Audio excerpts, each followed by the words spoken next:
Welcome to House to Home. I'm Clyde Haase, and it's House to Home Outdoors. And as you can see, we are outdoors. You know, this time of the year and in the summertime, I have really great concerns of what our activities are. And I talked to a lot of our sponsors that we have for House to Home Outdoors, and one of them is Haase Landscape, and they said, we have a project that we think people would enjoy seeing. So I said, okay, give me the address. We'll bring the crew here and we're gonna see what's in the backyard. I also have a great guest that I want to introduce to you. So with that being said, follow me along. Let's go to the backyard and take a look and see what's happening. You are surprised. I am surprised to see what is going on here. And even here's the owner of the home. Ryan, thank you for letting us come and invade your backyard. Thank you. I really appreciate it. Tyler, hey. You did show up. I'm glad to hear that. Hey, finally, yes. Show us what you're doing back here. I mean, this is great. And our viewing audience is saying, hey, I've never seen this before, but tell me, and let's take a look at this. I am just excited. Looks like we have a plan that we're looking at that you folks have laid out. Yeah. Talk to me about what the owner was thinking, what Ryan was thinking about when he came to you folks. So basically we started out, it was a builder home, and they were just a blank backyard, and they wanted a functional space where they can really use a lot of the lawn, and that's why you see on the backside there's this big hillside. Right. And there needed to be a more functional way to use the backyard with this big hillside in place. Well, I understand it's a young family, and as the family grows and the needs grow, they need flat areas for the kids to play. And we even added on to, I see, a patio, and that's already in place. What happens, you know, where do you begin? It's like buying a car. How do you start something like this? I understand some of the people, they were called in and your firm looked at it and identified, listened to the owner, identify what has to happen. I know the CC&Rs and other regulations of our government will tell us what we can do and not do. But in this particular case, the owner was able to develop his backyard what he wants. So, and as we are showing here, I see some stairs going in. Yep, we're working on the stairs currently right now. Right, right. Let's go all the way up to the top level of that back behind wall. Right, but I may point out that the patio is already in, so we came across that.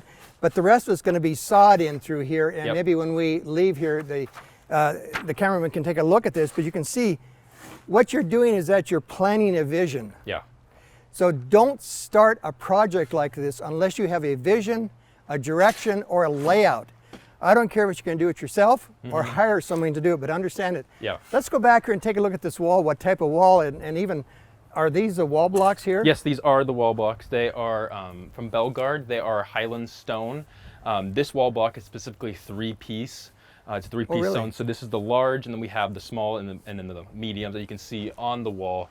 It's a three-piece, and it adds a lot more texture and style to the wall. It's just not the basic one-piece wall. And then we have, of course, a cap on top that we need to glue down. So what you're saying, we have a cap here. We've got different sizes. What it's doing is giving personality, because as I turn around and look at the home, the windows are looking at this at all times. Yeah. So the landscape, as it takes place into here, the wall is going to be noticed all the time. Yep. The stairs, and maybe we can come back later on and talk about it, but I see, Chris, you're really nailing those down and what has to happen. It's good when you have some property lines to follow. So again, you don't want to be leaning against a fence. You got to be aware of what the neighbor's property is and what yours is, and I see you're doing that, Chris, and that's number one. You know, the other thing is, along with being number one, Tyler, is that safety, folks. I don't care if you're having the work done or doing the work yourself, you have to be safe about it. Yeah. Understand where all utilities are at, right?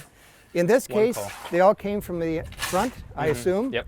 So the back was very open, but we had to locate 811 first, didn't we? 811. 811, don't forget that, and Kathy will remind you of that.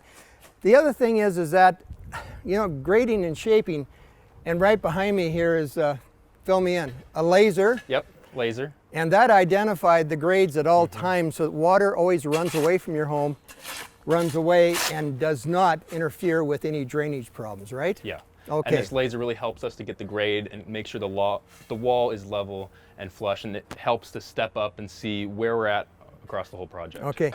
The other thing about it is that compaction and the preparation. Since I'm a landscape architect, Tyler, you've been around for years, you've been on the job sites, you understand this, you've been to college, you understand it all, but the issue is knowledge of what you're doing is very important. Yeah. Compaction and using the right materials. This homeowner, again, he's young, he could do it himself, he can do this and that and so forth, but overall, he wants a project that's going to protect his investment. Yeah. Because when I was talking to Ryan before, he says, we're going to be here for a while, we're going to raise a family here. So that's going to be taking place. Now, I do understand that in Spokane County and in Washington State, anything over a 4 foot high, you have to have it engineered. Here again, this case here, we're far enough behind each other and we are going to be doing some lifts into here as we're showing, but we don't have to have it engineered or geogrid, right? Yep. So geogrid is a mesh material that goes behind the wall that we would actually stack in these, in between these courses, these layers, to tie it back, and it'll be in the dirt just to make sure the wall doesn't move forward. But we did these two different steps because we want to ensure that, one, these are below 4 feet, so they don't need to be engineered or geogrid, which would significantly increase the price of the wall. So that's why we did these 2 layers of 2 walls, and we have some nice areas in between as well. Well, and that's very, very smart, because what you've done is that we can put some landscaping in between, and you can create some beauty 4 seasons of the year.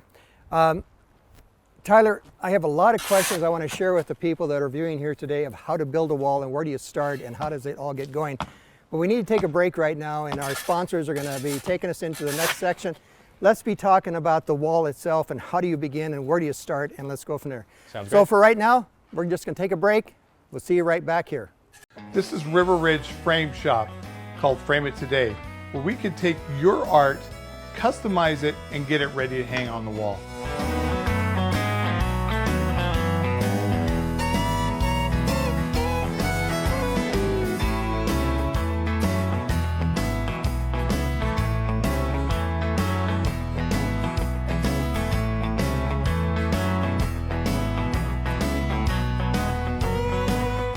Here at River Ridge Hardware, 2803 West Garland.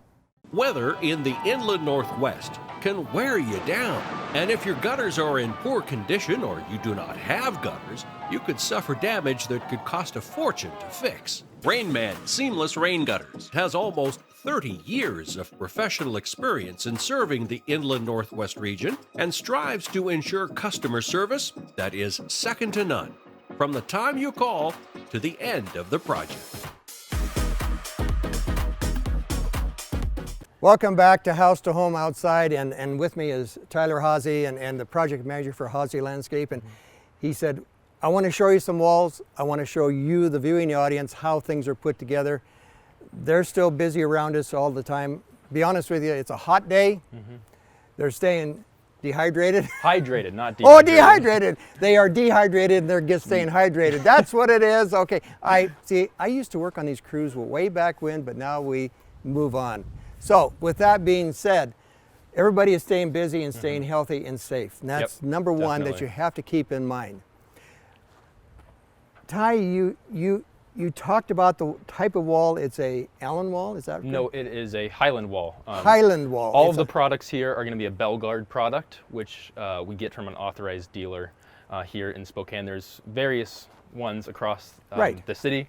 They're different from, your wall at Home Depot, your Home Depot wall, and you can only build it like this high if you want to do a do-it-yourself wall, and that's really what distinguishes. Or you don't need something with some structure a little bit. Exactly. So this wall type, and again, if you want to find out more about it, you can go online and they have a fantastic, and there's great dealers, I know that, in the Spokane area. So what you did is you showed us the plan, they laid, and they told everybody out what they wanted done in through here, and then you started laying it down. You established grade elevations, and that was number one. And then there's crushed gravel. When we opened the show, I was at the front there standing on a pad of gravel, and that's 5/8 or 3/4 inch crushed? Yeah, 5/8 minus. Okay. Crushed, so it has that fines in it that compacts. And you have a compactor back here, Yep. and you really try to follow the lines of 90 some percent compaction? Yep, 90% compaction, yep. Okay, so compaction is a success of anything. When I was coming to this site today, I was seeing some walls that had a little bit of a little wow in them. Guess what? They weren't prepared properly. So Preparation is what your end project is going to be. This was put down, trenched out, put in a base of what, 4 to 6 inches of gravel at least? 4 to 5 inches of gravel, compacted. We made sure we did lifts in that compaction so we continue to reach that 90 to 95% compaction level that we can get with our plate compactors. And that ensures that this wall will never move. And then after we build this wall and as we build it up and keep putting these bricks on top, we make sure we put gravel behind there for drainage and make sure that, you know, dirt and other debris is not pushing against the wall. What Tyler is telling you is the thing for long range planning so that water can move through this wall, and it will. Yeah. It's not going to force it out, it's going to allow the water to come through. So the right products is what they're talking about using behind this. Yeah. Now as we come along here and with the laser you begin to identify where your height is going to be. On these caps, and I think this is real important that we begin to identify the caps are actually glued on with the cement, right? Yep, they're glued on with a caulking gun that, you know, once you glue them on, they're going to stick for life. Okay. Yeah. Behind me here, they've been working on putting a set of stairs going up. They again will they have this type, or is it going to be block all the way up, or what are they going to do? They will actually build the stairs out of this block, so it's all going to be a seamless transition and it'll all look pretty sharp going up through this whole wall in this backyard. What you're saying is that from the front bumper to the rear bumper, it's all going to look nice, neat, and prepared correctly. So with that being said, in between here, the sprinkler system goes in, the landscape can take place. Where our cameraman is standing, he's going to be in the middle of the lawn and sunbathing on his lounge. I mean, it's going to be a beautiful setting. I would like to come back and be talking about this. I want to be talking about the paver patio that was installed. So maybe we can take a quick break here and let's go around and take a look at the pavers. Sounds okay? great. Let's go this way. I use the expression dehydrated, and guess what? It is dehydrating you outside in these hot summer days. So when you're out here working in the yard, drink a lot of water. Hydrated is most important. Ty. Yes. This is a paver patio. They have concrete over here that the builder had put in, and some choices were made here, and this is another Belgard product? Yep, another Belgard product. And what is this product identified as? This is going to be the Catalina Guarana stone. It's going to be, again, a 3-piece, so you see the different sizes. We have the mediums, the square ones, and then these other ones, and then if you see occasionally there will be a larger set in there as well. So instead of just being like concrete is, it looks like all is one. This gives it more personality. As you come out the door, they have more furniture, and over here, this is more visual viewing. Yeah. The other thing I want to be noticed, and the camera is picking this up right now, you notice how the slope is leaning away from everything.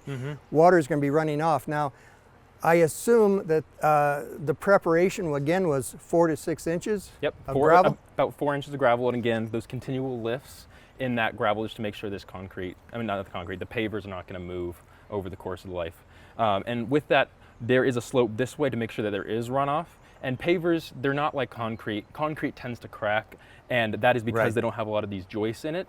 So concrete pads do tend to crack a lot, and pavers they'll move kind of with the earth, and they'll stay pretty much continual, and they'll be complete with everything else. Right. In our location here with the freezing and thawing, things rise and contract and expand. The pavers allow that to happen, and that is so important. And the other thing is that there's been a sand base put over the top of this to lock it in place, and that is so important. So preparation, understand what you're getting into, and the other thing is that there's a lot of do it yourself people out here, and I really admire that. But fully understand what you're getting yourself into. As a landscape architect, I can tell you, I've seen a lot of projects that they said, oh, why didn't we call you before? At least get some help, get some advice. And you've heard that before. I've had the pleasure to be working within a company and understanding that we always ask questions. Do we have all the answers? Not always. But as we pass on with generations, and Tyler, I want to say thank you because your expertise of understanding a lot of this stuff, again, I'm a hands-on, as I said before. So you're the one that has been involved with it and understanding more at the same time. So as we go forward with House to Home Outdoors, Tyler, thank you. I'm glad you could join us. Of course. You're going to see more and more of him. We're going to be working on other projects.